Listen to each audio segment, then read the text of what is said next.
Someone recently asked me if I was completely broke and had to start a business all over again, how would I do it? And it really got me thinking about the process I've been through over the last 4 years, starting and growing my digital agency.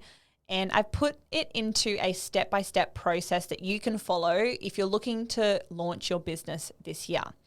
So in this episode, I'm going to share with you the step-by-step process to launching your business in 2024 and exactly what I would do if I was to start all over again. Now, usually if someone is asking me, what business should I start? They're generally referring to the business model. So like, should I start an e-commerce store? Should I do services? Should I do coaching, digital products? But this is actually the wrong question to ask because the method or the business model is generally a lot less important than the market that you're serving and the work that you're doing every day. There's always going to be different trends in the market, but there's never going to be a specific vehicle that's best for everyone is going to guarantee you success because you launch it this year just because it's trending or anything like that. And to ask that question first is actually assuming that the external factors like how much money you're going to make and things like that are a higher priority than you building something that's actually meaningful. So I see this a lot where people are, hell-bent on creating a product or opening an e-commerce store or building a specific type of business. And I generally find that these people are only focused on the external outcomes rather than, is this going to give me professional fulfillment? Like, is it actually doing work every day that I love? Is it going to fund my lifestyle in terms of obviously money being very important, but also time freedom as well? And is it going to positively impact the lives of others? Like, what is the actual problem that you're solving and who are you serving and how are you helping them? So I think to start with the vehicle, first and foremost, is the wrong way of thinking. And you really have to come back to thinking about what's going to be most meaningful to you. But in terms of the actual process that I would go through, the first would be to create my vision. And what do I mean by that? I mean, if you are building a business for the sake of it with no kind of end game in mind or no real goal or outcome direction that you're going in, you're going to feel like you're running in the same place and not going anywhere. Just like you would never get in a car and drive to a new location you've never been to without having, some type of sense of direction or literal directions and a roadmap to get there. When you're creating a business and especially when you're creating it from the beginning, you want to have a vision. It may seem a little bit grandiose in the beginning to think about, what is my life going to look like in years down the track? But a really simple and effective way to do this, if you are a little bit unsure about what that grand vision is, to make it easier in the beginning, what I would recommend or what I would do would be, and what I actually did literally when I started my business or years before I started my business, in fact, was to write down my perfect day.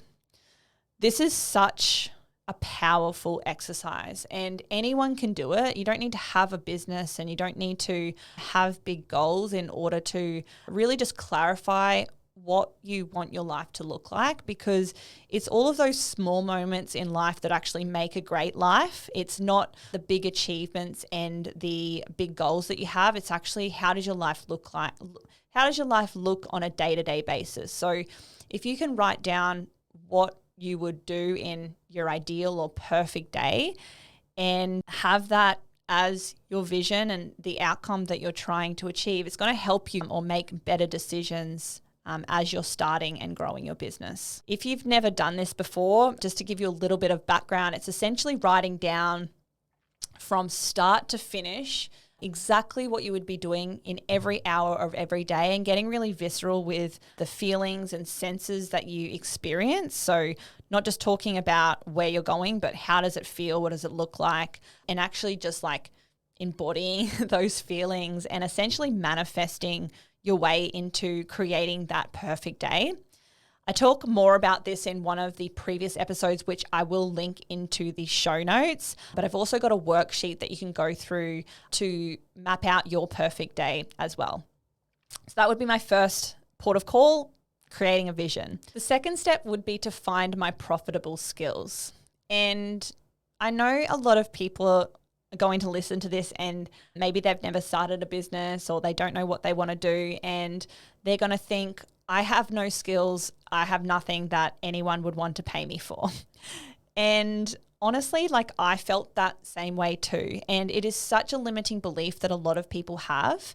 But there is a process to actually figuring out what it is that you can offer and the problems that you can solve. So the first step is to write down a list of things that you love. Like, just, you don't even know why you love them, you just love them. They might be hobbies that you have, just general interests, maybe things that you have experience in that you're not doing a lot of at the moment or that you would love to build a business around. So you'll have a list of things that you love, and then your profitable skills are that perfect intersection between the things you love, the things you're good at, and the things that you can get paid for or are in demand, essentially. So again, I have a worksheet for this and I've talked about it in more detail in a previous episode. Again, I will link it in the show notes. But everyone has this. Like, I promise there is something. You have a profitable skill, and then once you know what that is, you can then decide, what is the vehicle or the direction I'm going to take in terms of building out a business model. Step 3 would be to identify and connect with my target market. So at this point, I know what my vision is, like the direction I want to go in. It's going to help me make better decisions for me and create a lifestyle that I love. I know what my profitable skills are, potential areas that I could leverage or create a business around that's going to be or allow me to do work that I love. The next thing I'm going to do is identify and connect with my target market. So I might have a idea in mind of the market that I want to target, that I know needs the service or offer or just area I'm looking at creating a business around. But don't skip this step because so many people go out there and create a product or service and then try and find a market to fit that. By this point, I would have only had the idea or the area of interest that I'd be looking to serve or create a business around. And so now I need to find the market that I'm going to serve, and then I can create the offer around that. So many people go out there and create a product or create a business or create a service and then try and find a market for that to fit in. And it's actually the other way around. You really need to know your market and then create an offer to solve a problem that they have. So I would literally be connecting with and speaking to a target market that I had in mind that would suit the area of interest that I had. And I would ask them what their problems are, what they've tried in the past, what their biggest goals are, and what's stopping them from achieving that. And I would create something that would help them achieve their goals or solve their problem, or both. You are much better off fulfilling a need in the market than to find a market for an offer you've already created. So that's with everything you're developing in your business, but definitely from the start, this could really excel your progress in starting and growing your business by really getting to know your target market. The next step that I would take if I was completely broke and had to start my business all over again would be to develop the offer. So like I just mentioned in the previous step, I would get to know my target market first, and then I would create the offer around that. So not the other way around. I wouldn't be looking for a market for my offer. I would be looking to fulfill the needs of a market that was already out there and in need. So when you're creating an offer, you're essentially trying to help a target market solve a problem. So you're trying to get them from where they are now to where they want to be. Your offer is the vehicle that's going to get them there. So the better that you can create a product or service that's going to deliver them that outcome that they want in the shortest period of time, in the most effective way and easiest for them, is going to be a winning offer. But again, you have to know the target market in detail in order to do that. So you need to be asking those questions. Let's take one of my core offers as an example. Let's talk about website in a week. So this offer has been created specifically for new business owners who currently have no website, but they also don't have any branding and they have no idea how to market themselves online. So what Website in a Week delivers to them is a website, even if they don't have branding and they have no idea how to market themselves. And we give it to them in 7 days. It seems impossible, but we've created a process and an offer that's specifically tailored to people at this stage of their journey. And I know for a fact that if new business owners were to go to a agency and get a custom built site, there needs to be a lot of clarity around branding, around their marketing strategy. And this is really important when you are creating a custom site, because you can't really create something that is effective and is going to get them results without these things. So it's a prerequisite. It's highly required in order to build a custom site. But business owners at this stage of their journey don't have those things, or if they do, they have very basic, like maybe a logo or something like that, but they don't have the time because they're focused on building their businesses, and they don't have the budget to invest in high agency costs. So Website in a Week is the solution to a problem they have, being they don't have the time, the budget, the branding, or the knowledge around marketing themselves, and delivers a website at the end of the week that is highly professional, will help them market themselves online, and will help get them conversions through their site too. So they don't need to have all of the prerequisites and the budget to work with an agency or get a custom built. So me understanding the market and the problems that they have at that stage of their journey and what they're looking to achieve has allowed me to create an offer that bridges the gap between where they are now and where they want to be. And you can do this with anything, but one thing I would also make sure of is that there was a strong value proposition, which is what I just took you through, that they'll have a fully functioning online presence by the end of the week. But there also needs to be a unique selling point. So in this case, in my example, the unique selling point is that we do it in 1 week. So know your market, create the offer that'll get them from A to B, but make sure there is a high value proposition. So the outcome they're going to achieve is actually something that's is important to them, and have a unique selling point that sets you apart and will make them take notice and want to take action on working with you as well. The next thing I would do when I was starting a business from scratch would be to then build a website. So I've got clarity on my offer. I can then have a website that showcases my brand, my business, and my offer. And I would make sure that that website answers the main questions that people have as they're considering if I'm the best fit for the services that I'm providing. If someone goes to your website, they're generally going to be either just curious about what you offer and wondering if it's for them, or they're going to be considering you as the person that they want to work with. So there's going to be a series of questions they're going to be subconsciously needing answered through that process. So to build an effective website, you need to answer these questions. Who are you? What do you do? Who do you help? What do you sell? Why do I need it? Why should I trust you? And how do I get it? They are literally the series of subconscious questions they're going to be asking as they go through your site. So if I was to create a website again from scratch with this new business venture that I'm creating or hypothetically creating, I would make sure that the website answered those questions for my prospect. Now that I've got a super effective website up and running, I've got a clear offer, and I'm on track to achieve my vision and do work that I love by finding my profitable skills, I would then market myself. So the goal with any marketing is to attract potential people or people in your target market into your business, but you need somewhere to send those people, which would be my website. There's essentially 4 ways that you can market yourself, and anyone can do these. So the first is social media. So you might post free content on Instagram, LinkedIn, TikTok. But the most important thing with social media is to pick platforms that your target market is active on. It's really important that you don't just pick a platform that you like. You pick a platform that your target market is on. So you should know, if you're going through this process, who your target market are. And so you can easily look at the demographics and the type of people that generally use different platforms.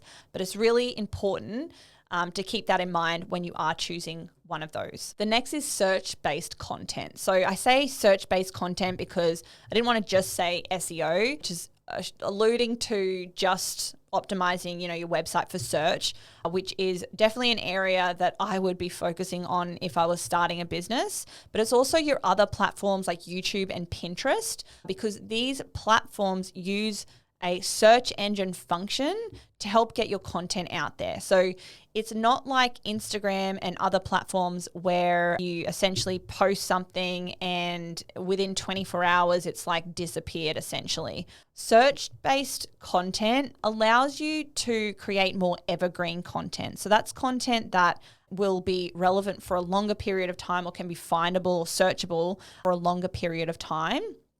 The benefit with this is that you don't have to constantly be trying to keep up with the algorithm of the platforms that you're creating more short form content on, like Instagram and Facebook and things. But the downside is that it can sometimes take a little bit longer in order to build an audience. But if you are consistent with getting relevant content out there and you do optimize it for the search function, it can be found for years on end. So you reap the benefits over a longer period of time.